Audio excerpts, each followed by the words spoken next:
YCP అధినేత జగన్ దారి మారిందా? ఆయన కూడా డైవర్షన్స్ మొదలు పెట్టేశారా? ముక్కుసూటి రాజకీయం వర్కౌట్ కాదని తెలుసుకున్నారా? ఎప్పుడు హైవే పాలిటిక్సే కాదు, ఇక నుంచి డొంకరోడు రాజకీయం కూడా చేద్దామనుకుంటున్నారా? ఇంతకీ ఏం చేయబోతున్నారు ఆయన? ఏంటా అటెన్షన్ డైవర్షన్ పాలిటిక్స్?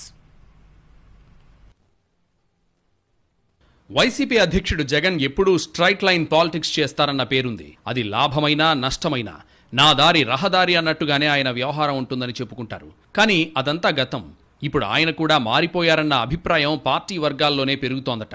ఇటీవల తీసుకుంటున్న కొన్ని నిర్ణయాలను విశ్లేషిస్తే ఆ విషయం బోధపడుతోందని అంటున్నారు కొందరు. ఎప్పుడూ నేరుగా కాకుండా అప్పుడప్పుడు పక్కకు కూడా చూస్తేనే పొలిటికల్ లెక్కలు తేలుతాయని భావిస్తున్నారా అన్న డౌట్స్ వస్తున్నాయట. రాజకీయాలు ఎప్పుడూ ఇలానే చేయాలన్న మాన్యువల్ ఏమీ ఉండదు. కాలమాన పరిస్థితులకు అనుగుణంగా అప్పటికి ఏది కరెక్ట్ అనిపిస్తే అది చేసుకుంటూ వెళ్ళిపోవడమే ఎత్తుగడ. సాధారణ రాజకీయాల్లో అయితే ఓ పార్టీ ఏదైనా భారీ కార్యక్రమాన్ని పెట్టుకున్నప్పుడు దానికి కౌంటర్గా ఇతర పార్టీలు ఏ ప్రోగ్రామ్స్ చెయ్యవు. కానీ టీడీపీ వైసీపీల మధ్య అలాంటి లెక్కలు లేవు, హద్దులు అసలే లేవు. వైసీపీ ఏదైనా ప్రోగ్రాం చేస్తే వెనువెంటనే దానికి కౌంటర్ అటాక్స్ ప్లాన్ చేస్తుంది టీడీపీ. ఇప్పుడు జగన్ కూడా సరిగ్గా ఇలాంటి రాజకీయమే ఇంకాస్త ఎక్కువ డోస్తో మొదలుపెట్టినట్టు చెప్పుకుంటున్నారు.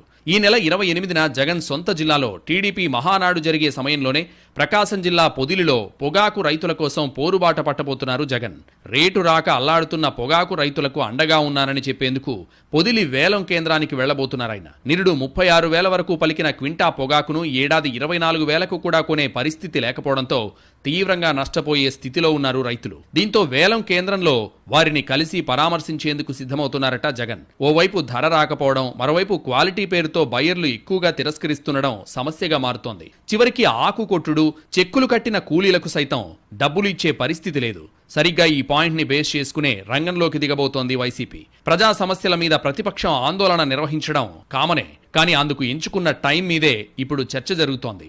సరిగ్గా టీడీపీ మహానాడు జరిగే రోజునే జగన్ పొదిలి టూర్ పెట్టుకోవడం, రైతుల తరపున ప్రభుత్వాన్ని నిలదీసేందుకు సిద్ధమవడంతో ఆయన కూడా డైవర్షన్ పాలిటిక్స్ వైపు మొగ్గు చూపుతున్నారా అని మాట్లాడుకుంటున్నాయి రాజకీయ వర్గాలు. మహానాడులో టీడీపీ నాయకులు చేసే కామెంట్స్ కు కూడా రైతుల సమక్షంలోనే కౌంటర్స్ ఇచ్చే అవకాశం ఉందని అంచనా వేస్తున్నారు. ఇలాంటిదే ఇంకో ఎపిసోడ్ కూడా ఉంది.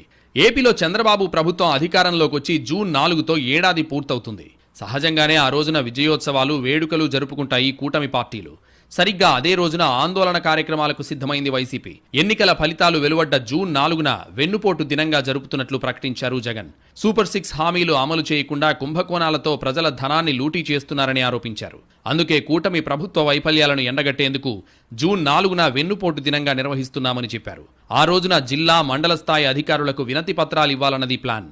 అయితే గతంలో టీడీపీ కార్యక్రమాలు ఉన్న రోజున తమ పార్టీకి సంబంధించిన ప్రోగ్రామ్స్ ఏవి పెద్దగా నిర్వహించని వైసీపీ సడన్ గా మనసు మార్చుకోవడానికి కారణాలేంటనే లెక్కలు వేస్తున్నారు పొలిటికల్ పండిట్స్. టీడీపీ మహానాడు జరిగే సమయంలో పొగాకు రైతులను పరామర్శించేందుకు వెళ్లడం, ప్రభుత్వ తొలి వార్షికోత్సవం రోజున వెన్నుపోటు దినంగా ప్రకటించడం వెనుక గట్టి వ్యూహమే ఉండొచ్చని చెప్పుకుంటున్నారు. ఆ రెండు సందర్భాల్లో మీడియా, ప్రజల అటెన్షన్ మొత్తం టీడీపీ, ఇతర కూటమి పార్టీలపైనే ఉంటుంది.